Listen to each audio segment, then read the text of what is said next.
Ana Carolina, mais conhecida como Carol. Hoje eu sou pastora aqui da Aliança Jovem, da Ágape. Tenho uma rede de casais jovens e a Aliança Jovem mesmo, das moças. E eu fui chamada para dar o meu testemunho, já contei em alguns lugares. Eu tenho contado ele aonde eu tenho passado. E a palavra que eu sempre levo comigo quando eu vou falar do meu testemunho está em 2 Coríntios 3:3, que fala assim: sim, é claro que vocês são uma carta escrita pelo próprio Cristo e entregue por nós. Ela não foi escrita com tinta, mas com o Espírito do Deus vivo. Ela não está gravada em placas de pedra, mas em corações humanos. Quando eu leio isso, eu lembro que eu sou uma carta viva de Deus. Se eu chorar é normal. Quem me conhece já sabe. É a forma como o Espírito Santo se manifesta em mim. E eu me converti aos 15 anos. Eu estava numa fase muito ruim da minha vida. Eu conheci um garoto, esse garoto me trouxe para a igreja junto com meu irmão. E aí eu aceitei Jesus. E eu comecei a fazer amigos, a me envolver em grupos de pessoas. Mas eu quero ressaltar que o que mais me atraiu para vir para a igreja do Senhor não foi a forma livre das pessoas, né? Quem me ganhou para Jesus foi um grupo de pessoas tatuadas, roqueiros, e eu me encaixei naquele lugar. Eu não sabia que na igreja podia ter pessoas assim. Eu sempre tive a ideia de que a igreja era algo chato, pacato, que as pessoas faziam a mesma coisa, e eu colocava Jesus dessa forma na minha vida. Então, eu fui criada na igreja católica, mas nunca envolvida. Então, eu via Cristo, Jesus, dessa forma, uma forma religiosa, uma forma como se fosse uma matemática, algo intocável. E então, esse grupo de pessoas fizeram com que eu me sentisse acolhida na igreja. Eu me converti na Nova Aliança, eu sou fruto da Nova Aliança. E eu fui aprendendo desde sempre com essa igreja, os princípios, a palavra, tudo. E aí eu sempre fui, desde quando eu me converti, eu sempre fui muito envolvida, até mesmo antes de conhecer meu esposo. Então eu sempre fui envolvida, eu sempre quis fazer parte das coisas. E aí foi quando eu conheci meu esposo, e aí que eu me envolvi mais ainda. Ele começou a me inserir mais, me ensinar mais de Deus. E então aconteceram algumas coisas na minha vida que me fizeram parar. Quando eu aceitei Jesus, eu já tinha tido depressão, quadros de depressão.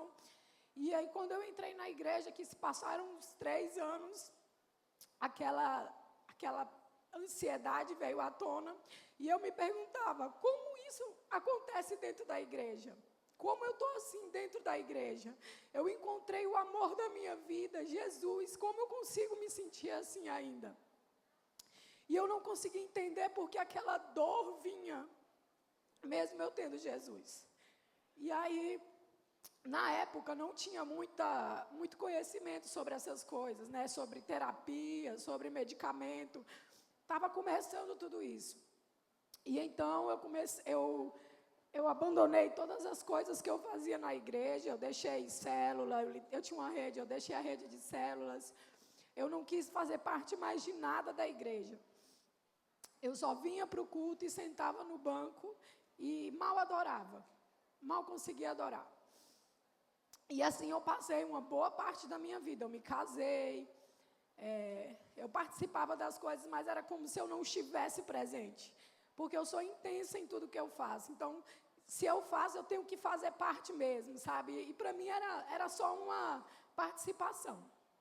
E então eu passei muito tempo assim. Eu passei uns 3 a 4 anos parada, estagnada, sem fazer nada na igreja, apenas sentada no banco, vindo aos cultos de sábado e de domingo.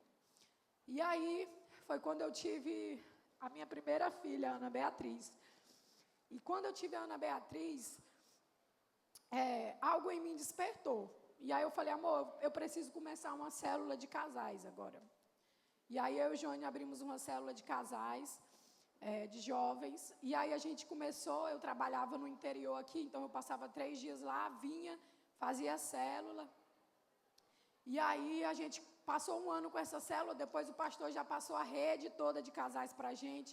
E assim, aos poucos e bem tímida, eu comecei a liderar novamente. Mas ainda não estava 100%, eu ainda não era completa naquilo, eu ainda não fazia aquilo com tudo que eu tinha. E aí foi quando eu entrei no meu emprego, no banco, e aí é que eu fiquei mais envolvida com as coisas financeiras, de ganhar dinheiro, né? E a igreja sempre foi um segundo plano. Eu fazia por medo ou por obrigação. Mas, de alguma forma, Deus despertou a liderança em mim de novo, quando a minha filha nasceu. Quando eu engravidei do Gustavo, aos 8 meses, quando eu estava com 8 meses de gestação, eu fui para um encontro de obreiros na chácara da igreja. E aí eu sentei lá no fundo. E eu lembro que quando eu entrei no carro para ir, eu estava com a sensação que ia acontecer alguma coisa, um frio na barriga. Aquela sensação de que Deus vai fazer alguma coisa. E eu já vinha me preparando, eu fui orando, meu marido não sabia que eu estava sentindo. Eu pensei até que era alguma coisa da gravidez, né? Eu falei, deve ser alguma coisa, eu vou ganhar esse menino nessa chácara. E aí eu sentei no fundo e fiquei sentada. E eu ouvi uma voz que falava assim para mim, hoje você vai ser consagrado, você quer ser pastora? E aí eu lembrei das promessas, eu sempre tive promessa para isso, eu sempre tive o chamado pastoral, desde a minha primeira líder, a pastora Tânia, ela sempre falou para mim que eu tinha esse chamado, e eu orando, Deus sempre me confirmou isso. E eu tinha deixado isso morrer, e aí eu lembro que Deus falou para mim, você quer ser consagrada hoje? E eu lembro que eu disse assim, sim, eu quero. Eu orei, eu fiz uma retrospectiva, porque eu falei, se eu disser sim, eu vou ter que ser completa, vou ter que dar o meu tudo. E eu falei, sim, Deus, eu estou cansada de estar parada, de não dar o meu máximo. Eu quero me entregar para Ti, Deus. Eu quero fazer com excelência o que for para Ti, Senhor. E eu digo sim.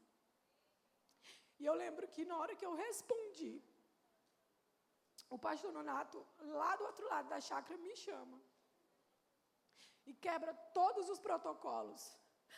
Porque no dia eu não... Porque a igreja, ela prepara, né? Ela tem a toalhinha, tem tudo.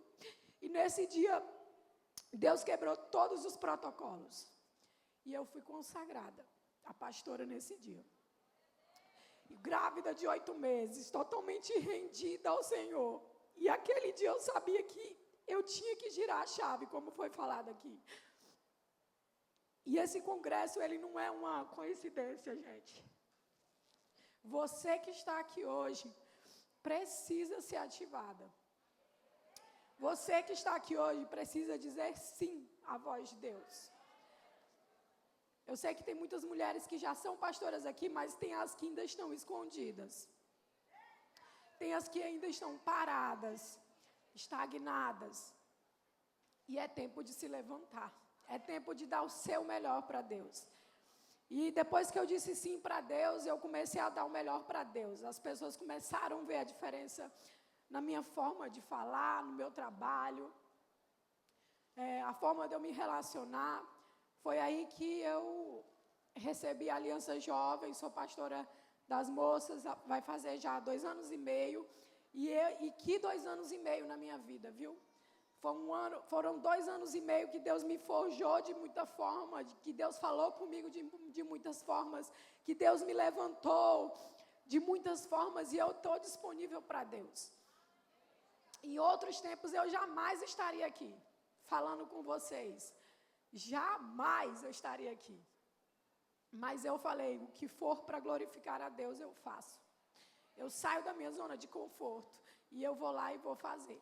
Então, estejam preparadas, porque se você disser sim para Deus, você vai ter que dar o seu melhor. Você vai ter que fazer com excelência, nos mínimos detalhes, nas mínimas coisas da sua vida, na sua forma de se relacionar, no seu casamento, na criação dos seus filhos, na forma de honrar os seus pastores, na forma de cuidar dos seus discípulos. Deem o seu melhor. Deem o seu melhor. E outra coisa que marcou a minha vida é que Deus mandou eu ser eu mesma. Quando eu subir nesse púlpito, eu preciso ser eu. Eu não preciso me comparar com ninguém. Eu tenho pessoas que eu me inspiro. Muitas pessoas que eu me inspiro, mas ninguém pode ser quem eu sou. Eu tenho algo que vai tocar alguém. Você tem algo que vai tocar alguém. Então você não precisa ser eu ou ser as pastoras que estavam aqui. Você só precisa ser você. E o que Deus quer nesse tempo. Amém? Queria orar por você. Vamos levantar, vamos orar para começar a ministração. Deus, muito obrigada por esse momento, muito obrigada por tudo que o Senhor tem feito nesse lugar, por o Senhor ter nos usado, Senhor. Espírito Santo de Deus, eu oro para que essas mulheres, de alguma forma, por onde passarem, Deus, algo seja alterado, Senhor, em nome de Jesus. Eu oro para que, de fato, Deus, quando elas chegarem na cidade delas, Senhor, na igreja delas, o Senhor mude algo, Deus, o Senhor desperte algo, Senhor, em nome de Jesus. Eu oro para que elas sejam ativadas nessa noite, como o Senhor me ativou. Eu oro para que elas sejam encorajadas a dizer sim, como eu disse, Senhor. Em nome de Jesus, Deus, em nome de Jesus.